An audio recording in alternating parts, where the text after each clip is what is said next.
Several days. Alright, so obviously we're going to be doing knots, so you guys might want to pull in, tighten up, get a good angle on some of it. I'm going to try to get my body out of the way as much as possible, but it might be hard for some people to see something. We're going to go through several knots that hopefully will make your life easier when you're setting up camp, etc. So the first knot that I like to go through is called the Ferryman's knot. And I like that knot a lot because you don't have to do any kind of loops or anything in your standing loops in your ridge line. This is my ridge line, one of my ridge lines. And it's also slippery. So when I'm setting up camp, it's quick, and when I'm busting camp to go to the next camp, it's also quick. So it's very easy to do. All I do, again, one thing I want to talk about too, when I'm talking about knots, there's certain terms that people use, like tag in, working in, a bite or a bit. This is very simple. So if I say tag in, this is my tag in, this is my working in or standing in, some people say. And if I'm putting a bite in a loop or something like that, I'm just talking about putting a bite in a loop or something like that. That's a bite, stuff like that. Alright, so the Ferryman's knot is really easy to do. This is one of them you might want to kind of find on. But if I start out by looping something around a tree, so my goal here is maybe a ridge line. Okay? So I start out by looping around a tree like this. All I want to do is throw a bite around the top of my rope, just like that. Okay? So if I do that and follow through around the underneath, this is not doing anything at this point, right? It's just a bite. But if I wrap that, doing it slow is always cumbersome. If I wrap this around 3 times,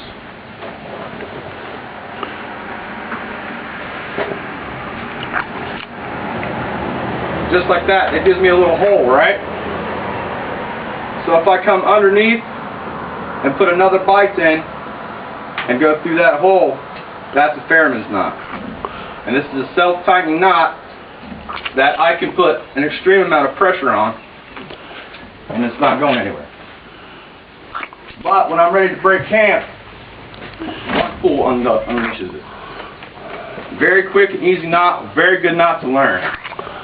So if you guys want me to do that one more time, a little bit faster, you come around your tree, on top of your working end, under your standing end, loop 3 times,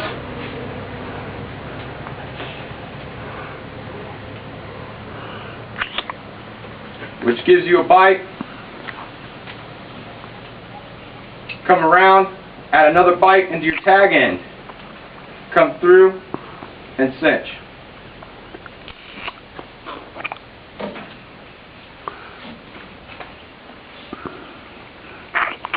Very easy knot to do and very quick and easy to undo. So that's the Ferryman's knot. I'm going to go ahead and leave that knot in and go to the other side to show you how I finish my ridge line.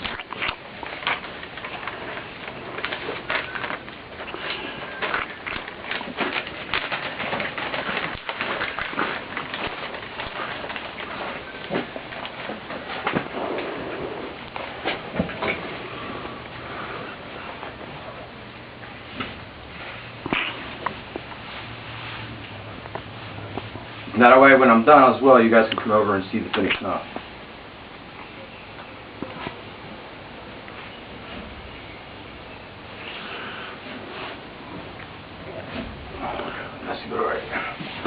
Alright, so how I finish my ridge line. One of the main goals to a ridge line is have something very tight so it can support weight, like a hammock or a tarp, etc. So an easy way to do that is what's called a trucker's hitch, and that allows me to actually make a torque on the rope so I can torque weight over. So that's very easy on, say, another tree.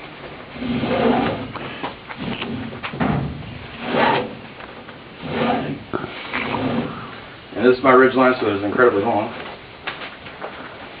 So these are the 2 trees that I want to hang a hammock on, say. So, and I get my rope tight around my second tree, I can judge about where I want to do a loop. So I'm going to put a bite in my working end, standing end. Loosen up a little bit. This is kind of tricky, but because I do it with one hand. All I do is I turn the rope just like this. I'll try to do it as slow as possible. Just spread it, grab the rope, and pull through. And that's a torque bite. It's not going to go anywhere this way, but it comes out very easy. So again, a torque bite. So my tag end can go into that.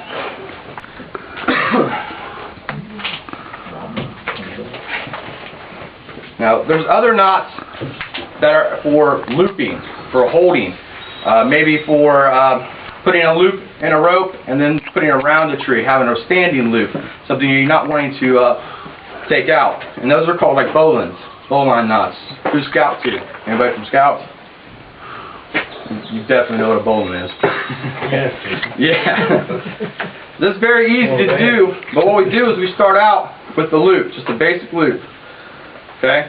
The important thing is that my loop starts on top of my working end. You don't want your loop on the bottom of your working end, okay? And there's an old adage, everybody knows it, you start at a hole. You're tagging as a rabbit. Rabbit comes out of the hole, goes around the tree, and it comes back into the hole. You grab your tag end, and you pull. If your tag end is in the middle of your loop, you have made the bowline correctly. Okay? And this is something to learn, because if maybe somebody's stuck out in the middle of the water and you need a quick loop for them to throw at them, things like that. You know, the bowline like that can help save somebody, give somebody a handhold to grab. So, if you're really in an emergency and you want to help somebody, to save somebody possibly, to make a quick loop, you do what's called a flying bowline. And it's done extremely quickly, just like this. So I have a standing loop that I can throw to somebody very quickly. Okay? Again, I'll do that a little slower.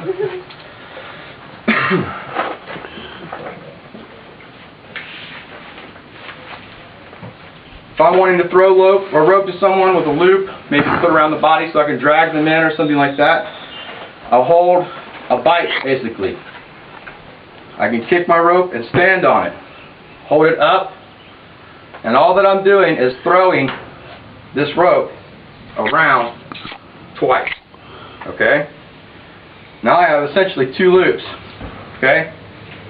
This loop here comes through, and I pull. The flying bowline. Let's be on the test.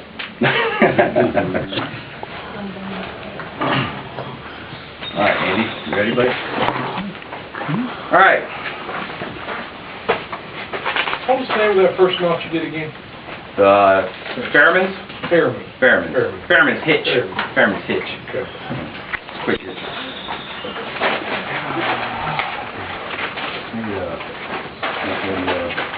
One of those next trips there, you know,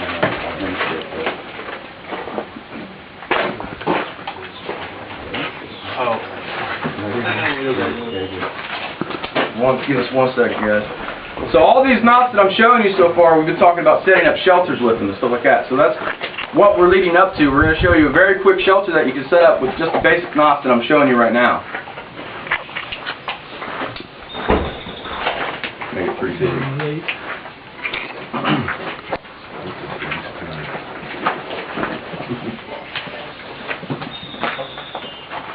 You guys just excuse me for 1 moment. I'm going to go ahead and set up my ridge line real quick because the rest of the knots are on a ridge line.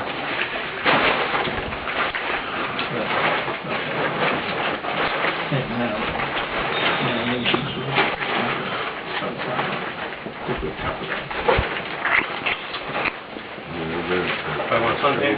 Alright? Grab off the bread.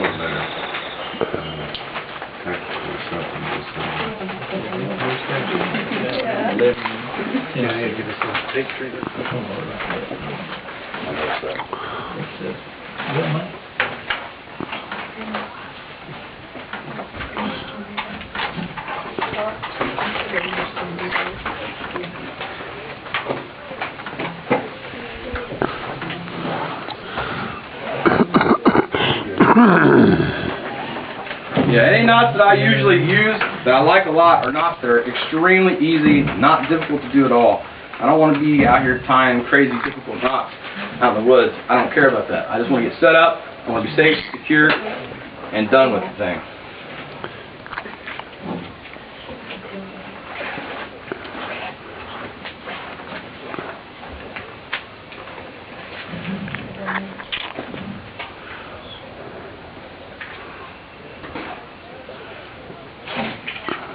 Any of you guys want to try any of these knots, absolutely, after the class, I will be more than happy to help, walk around and help guys with knots. We got plenty of rope over there for everybody.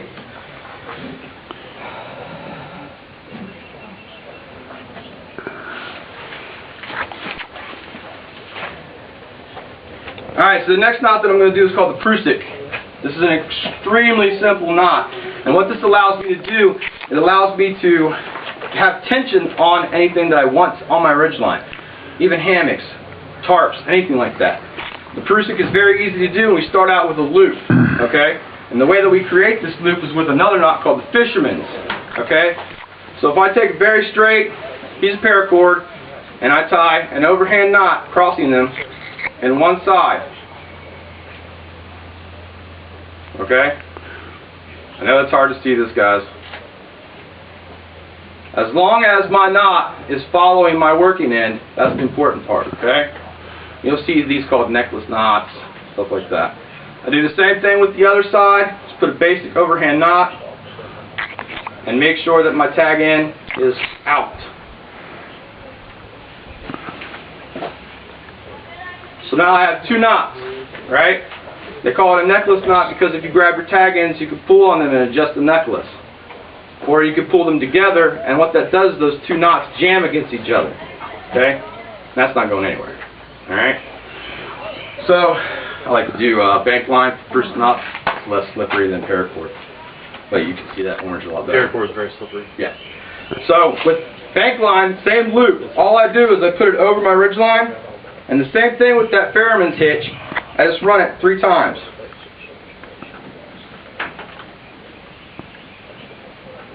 Make sure you do what's called knot dressing. Just make sure your knots are straight, basically. 3 times.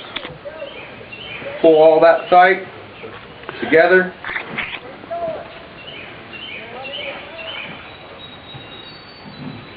And that's a Prusik knot. This is in a lot of climbing and a lot of things like that as well. So what this knot does, it allows me to adjust things. I can slide it, but once I have tension, it doesn't go anywhere. So I could physically move my tarp where I want it to. That's a good thing about this, is it can get really tough. I can move my tarp where I want it to, or my hammock where I want it to. But when it's there, the wind's not going to break this, the wind's not going to move this, nothing's going to move this. Okay?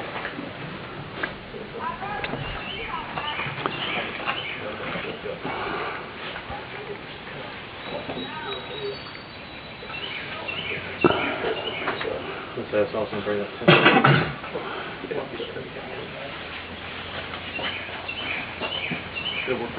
Mm-hmm.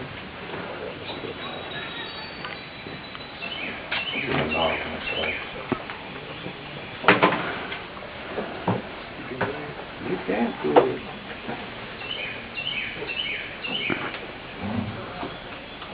See, what we were saying with paracord is sometimes it will actually move, but that's pretty sturdy.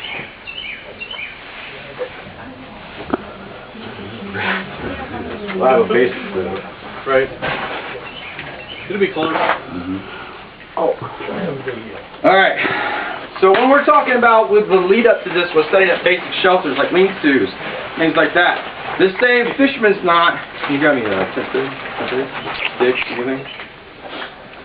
This same fisherman's knot that's on this tarp makes it extremely fast and easy to set up a shelter just by putting that fisherman's knot inside my Prusik. Okay? And then if I use something like a stick or a tent peg,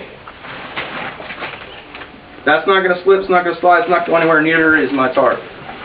Okay, and I can adjust that around. If I took this in, like likewise, and pulled, you know. Yeah, just demonstrate. Just imagine. You're just holding it. Yeah, we're kind of working in confined spots. We're not working on trees right here. You can just basically tell where we're going with this. So now this tarp isn't going to go anywhere, and it's adjustable on my ridge line. Then all I have to do is come out, maybe to another fisherman's knot that's on the other side of the tarp, pin it down. I just did a basic lean-to shelter in 5 minutes or less. Okay? And at that point, your mentality of always working on your shelter comes into play. So I made that microclimate there really quickly. Now I just improve on it. If I'm stuck for 72 hours, 24 hours, whatever, then I can put primitive means and modern means together.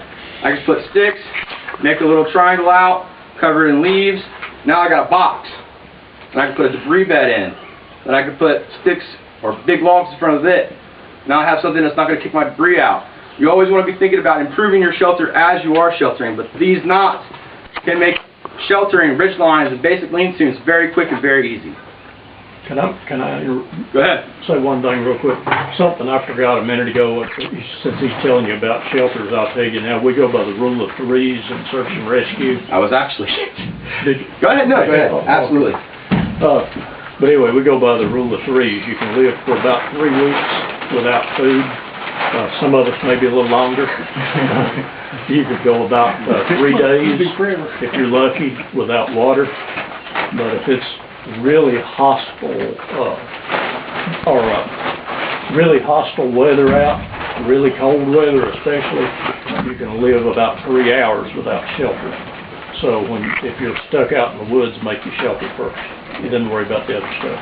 That Rules of Three was made, I believe, 1911 by the original Boy Scouts handbook. And it started out by the Surgeon General at that time and the Boy Scouts.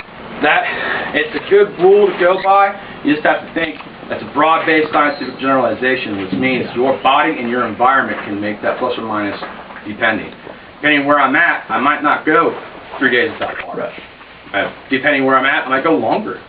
You know, maybe I'm retaining water. Maybe I know medicinal plants and Staghorn sumac is going to help me retain water, so I can push that a little bit.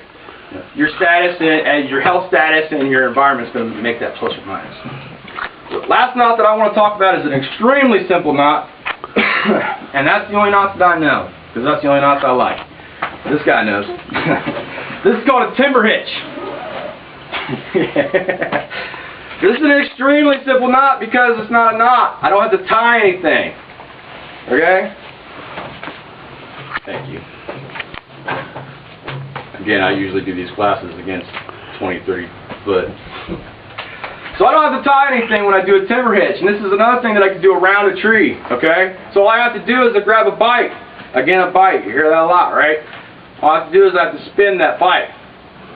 Okay? Once I spin that bite, I can throw it around my tree and then throw my working end in.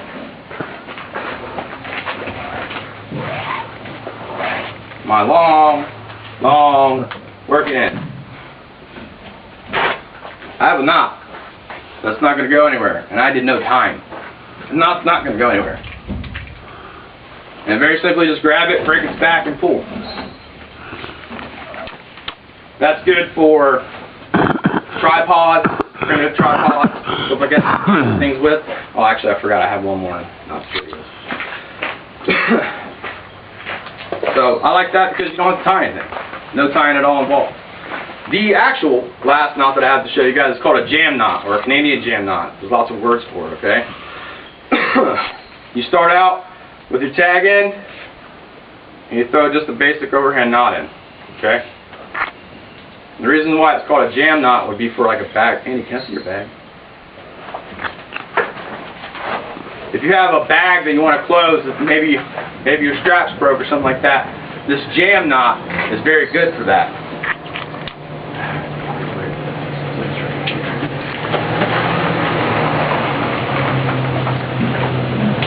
Okay, so Andy's bag is broken, it won't close. We really need this to close because we don't want our stuff go everywhere, okay?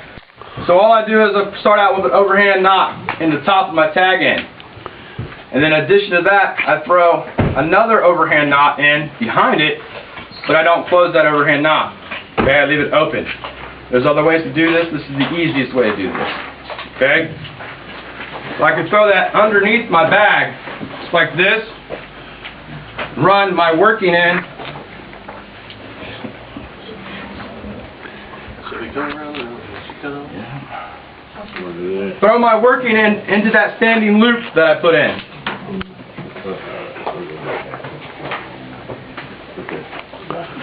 Yes.